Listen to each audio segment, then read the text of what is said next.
जी नाज़रीन, सिंध जो मीरपुर ख़ास शहर, मीरपुर ख़ास डिवीज़न अंबनि जे हवाले सां मशहूरु आहे। वजह शोहरत हिन शहर जी अंब आहिनि।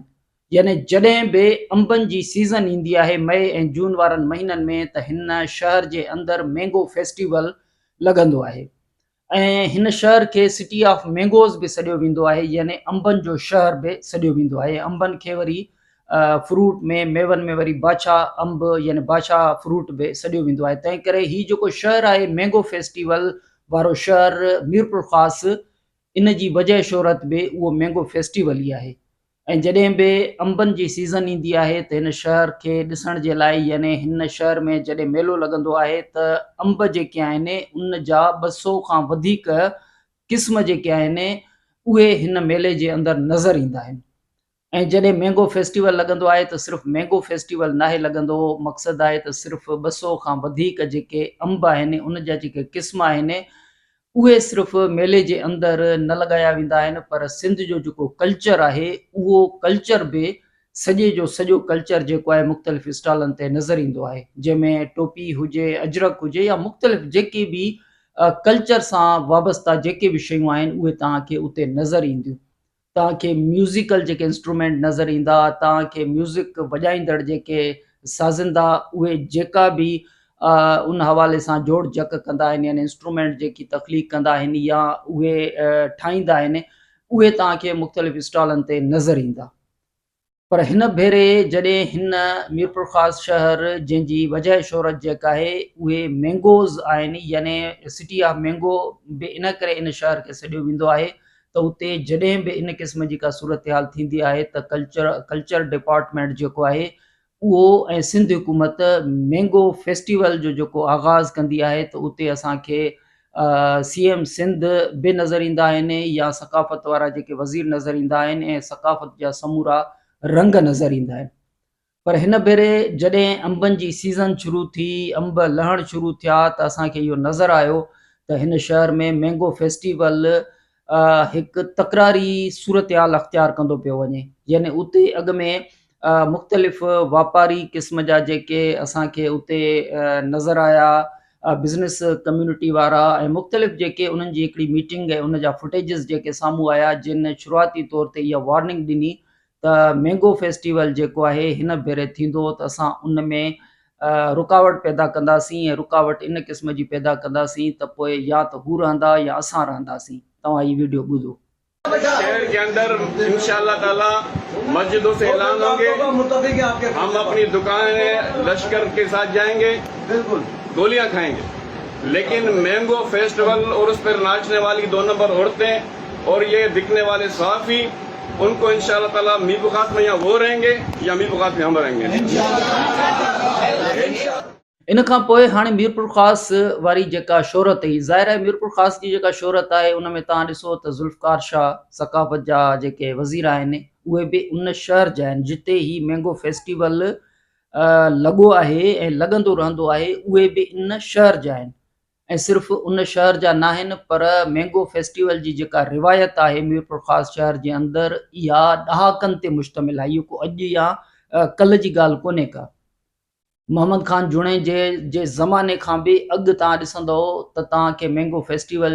जो जेको कल्चर आहे उहो हिन मीरपुर ख़ासि शहर में नज़र ईंदो। ऐं जॾहिं बि मैंगो फेस्टिवल जो ज़िक्र अचे थो त लाशऊर जे अंदरि इहा ॻाल्हि जॾहिं बि ज़ेर बहस अचे थी त मीरपुर ख़ासि शहर जो जेको नालो आहे उहो या मीरपुर ख़ासि डिवीज़न जो जेको ज़िक्र आहे उहो तव्हांखे नज़र ईंदो। ऐं अंबनि जी जेका सीज़न आहे उहा इन सॼी सूरत हाल में तव्हांखे नज़र ईंदी त मीरपुर ख़ासि में केतिरनि क़िस्मनि जा जेके अंब आहिनि उहे उते लॻा आहिनि या उन्हनि खे निमाया कयो वियो आहे। पर हिन भेरे जेका रिवायत ॾहाकनि खां हुई, मुल्क जे अंदरि मार्शल लॉ जो जॾहिं दौरु हुयो तॾहिं बि मीरपुर ख़ासि जे अंदरि अंबनि जो जेको फेस्टिवल आहे उहो पंहिंजे जोश ऐं जुनून में जंहिंखे चइजे त उहो असांखे नज़र ईंदो आहे, सक़ाफ़त जा समूरा रंग नज़र ईंदा आहिनि। पर हिन भेरे इहो चयो वियो त जेको शहर पीपुल्स पार्टी जंहिंखे स्वीप कंदी हुजे, जितां सक़ाफ़त जो वज़ीर ज़ुल्फ़िकार शाह हुजे, जंहिंजी पार्टी जेका आहे उहा मोहतरमा बेनज़ीर भुट्टो साहिबा जी पार्टी हुजे, बिलावल भुट्टो साहब जेको मुंहंनि जे दड़े ते जेको फेस्टिवल या म्यूज़िकल प्रोग्राम कराए थो ऐं उते जेकी तमामु मुल्क जा वॾा नाले वारा जेके राॻी आहिनि उन्हनि खे उते घुराए थो ऐं मुंहं जे दड़े जे अंदरि सकाफ़ती या म्यूज़िकल जेका आहे सा उहा उते नाइट कराए थो। उन बिलावल भुट्टो साहब जी पार्टी, मोहतरमा बेनज़ीर भुट्टो साहिबा जी पार्टी, ज़ुल्फ़िकार अली भुट्टो शहीद जी जेका पार्टी आहे, सिंध में उन जी हुकूमत आहे। ज़ुल्फ़िकार शाह सकाफ़त वारे वज़ीर जो उन शहर सां तालुक़ु आहे, पर उते असांखे नज़र अचे थो त सिंध हुकूमत इन सॼे मामले में जेको ॾहाकनि खां मैंगो फेस्टिवल थिए थो, उहो मैंगो फेस्टिवल जेका आहे सिर्फ़ु ऐं सिर्फ़ु रिवायती अंदाज़ में दबाव में अची करे, यानी ज़ुल्फ़िकार अली भुट्टो साहब जी पार्टी जो हिकिड़ो तर्ज़ अमल इहो आहे त हू कंहिं बि क़िस्म जो को बि प्रेशर न आहे खणंदी। पर प्रेशर त अलॻि ॻाल्हि आहे, पर ख़ासि तौर ते जॾहिं नज़रियाती सूरत हाल हुजे। हाणे नज़रियाती सूरत हाल छा आहे? सिंध जो तारुफ़ छा आहे? सॼे पाकिस्तान जे अंदरि बि सिंध जे अंदरि जेका सूरत हाल आहे उहा सूफ़ियुनि जी धरती आहे, म्यूज़िक सां मुहबत कंदड़ धरती आहे। मुंहं जे दड़े जी जेका संभार आहे उहा संभार सिंध जी सकाफ़त जो ओॼाण आहे। पर उते सिंध हुकूमत, पाकिस्तान पीपुल्स पार्टी जी जेका हुकूमत आहे, उहा हुकूमत उन ते असांखे पोइते हटंदे नज़र अचे थी। जवाज़ ॼाणाए थी ज़ुल्फ़िकार शाह जी सूरत में त असां ही जेको मैंगो फेस्टिवल आहे उनखे सादगी सां कराए रहिया आहियूं, त उनजो सबबु इहो आहे त उते फ़ौतगी थी वई ऐं उनखां पोइ हिकु ॿ ॿिया जवाज़। ऐं तव्हां जेकॾहिं जवाज़ ॿुधंदो उहे जस्टिफाए नथा कनि। जस्टिफाए जेका सूरत हाल करे थी उहा इहा करे थी त जेकी सिंध हुकूमत आहे उहा सिंध हुकूमत हिते गोॾा खोड़ींदे नज़र अचे थी। ऐं सिर्फ़ु जेकॾहिं इहो मामिलो मामूली नोयत जो हुजे हा त ज़िक्र बि न कजे हा, पर हीउ मामिलो जेको आहे सिंध जे तारुफ़ जे हवाले सां आहे, सिंध जे नज़रिए जे हवाले सां आहे, सिंध जे तहज़ीब जे हवाले सां आहे। जीअं मूं संभारा जी ॻाल्हि कई, मुंहं जे दड़े जी ॻाल्हि कई, त हाणे इहो तइ करिणो आहे त सिंध जेका आहे उहा सिंध जी तहज़ीब ऐं सिंध जी सकाफ़त जेका माज़ी 5000 साल पुराणो जंहिंजो असां ज़िक्र कयूं था, हाणे मुस्तक़बिल में जेको तारुफ़ आहे उहो तारुफ़ छा इहो थींदो त असां मीरपुर ख़ासि शहर जे अंदरि बि म्यूज़िक जेका आहे सा उन ते असां उन ते सादगी जो पर्दो विझी ऐं पोइ कमु हलाईंदासीं। यानी मैराथन जेका उते जेकॾहिं मैराथन रेस जेका आहे सा उते कराइण जो को हुकूमत, यानी हुकूमत बि ॾिसो न त उते जेका इंतिज़ामिया एडमिनिस्ट्रेशन उहा चए पई त कुझु प्रोग्राम असां स्केप कया आहिनि ऐं उनजो जवाज़ बि ॼाणाइनि था। हिकु त वज़ीर आला वज़ीर आज़म सां मसरूफ़ियत जे करे उहे उन प्रोग्राम जो इफ़्तिताह नथा करे सघनि ऐं पोइ ज़ुल्फ़िकार शाह खे इफ़्तिताह करिणो पए थो। उहो मिज़मान बि उहे आहिनि, महिमान बि उहे आहिनि, पर वजह ॼाणाइनि था त कुझु ॻाल्हियुनि जे करे यानी फ़ौतगी ऐं हिकु ॿिया सबब जे करे उहे, यानी हू वरी इहो बि चवनि था न त असां पंहिंजे नज़रिए ते मुकमल तौर ते बीठा आहियूं, यानी असां उहे न आहियूं जेके KFC खे बाहि ॾियण वारा, असां उहे न आहियूं वग़ैरह वग़ैरह, यानी असां उहे इंतिहा पसंदि न आहियूं, पर कुझु सबबनि जे करे असां सादगी अख़्तियार कई आहे। बुनियादी तौर ते इहो सुवाल इहो न आहे, इहो सुवाल सिर्फ़ु पीपुल्स पार्टी खां बि कोन्हे, इहो सुवाल ख़ुदि सिंध जे अंदरि जेकी सिंध जे नज़रियाती जेका सिंधी सुञाणप आहे उन जे तहफ़ुज़ करण वारा जेके बि आहिनि नज़रियाती तहफ़ुज़, तहज़ीब जो तहफ़ुज़ करण वारा,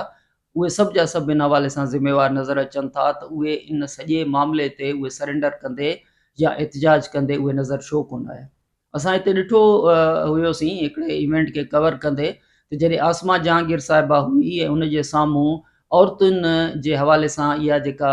रेस आई 8 मार्च ते ख़ासि तौर ते त औरतूं मैराथन रेस कंदियूं त उन्हनि खे मज़ामत खे मुंहुं ॾियणो पियो त आसमा जहांगीर साहिबा जेका आहे उहा निकिरी आई, उन चयो त मां इहा रेस कंदसि ऐं पोइ सॼी दुनिया उहे मंज़र ॾिठा त आसमा जहांगीर साहिबा खे रोकण जी केतिरी कोशिशि कई वई, एतिरे क़दुरु जो हुनजा कपिड़ा बि फाटी पिया, पर हुन उहा रेस कई हुई। आसमा जहांगीर जहिड़ी बहादुरी जी ज़रूरत हुई उन वक़्तु जॾहिं इलेक्ट्रॉनिक मीडिया बि न हुई, सोशल मीडिया बि न हुई ऐं सिर्फ़ु प्रिंट मीडिया हुई, तॾहिं बि आसमा जहांगीर साहिबा सिर्फ़ु ऐं सिर्फ़ु, यानी हिते सिर्फ़ु औरतुनि जी तहज़ीब यानी औरतुनि जी आज़ादी जी ॻाल्हि न आहे, हिते औरतुनि जी आज़ादी जी बि ॻाल्हि आहे, हिते सिंध जी तहज़ीब जी बि ॻाल्हि आहे, हिते सिंध जे कल्चर जी बि ॻाल्हि आहे, हिते पाकिस्तान पीपुल्स पार्टी जे माज़ी लिबरल माज़ी जेको आहे उन जो बि ज़िक्र आहे त हिते साॻे वक़्त में सिंध जे अंदरि क़ौम परस्त पार्टियुनि जो बि ज़िक्र आहे त उहे बि इन सॼे नज़रियाती जेका तहज़ीब जेका आहे उन जे तहफ़ुज़ वारा ई जेके पासा आहिनि उहे धुरियूं आहिनि। इहो सभु उन जो मामिलो आहे त उहे मीरपुर ख़ासि जे अंदरि जेकॾहिं असांखे इहा ॻाल्हि नज़र अचे थी त उते म्यूज़िकल प्रोग्राम जेका आहे उनखे सादगी जो रूप ॾिनो वञे, उते मैराथन रेस न थी सघे, उते जेके औरतूं आहिनि उहे उते उहे हिकिड़े दबाव में अची करे उहे प्रोग्राम न करे सघनि, सक़ाफ़त जा जेके समूरा रंग जेके आहिनि उहे नज़र न अची सघनि, त पोइ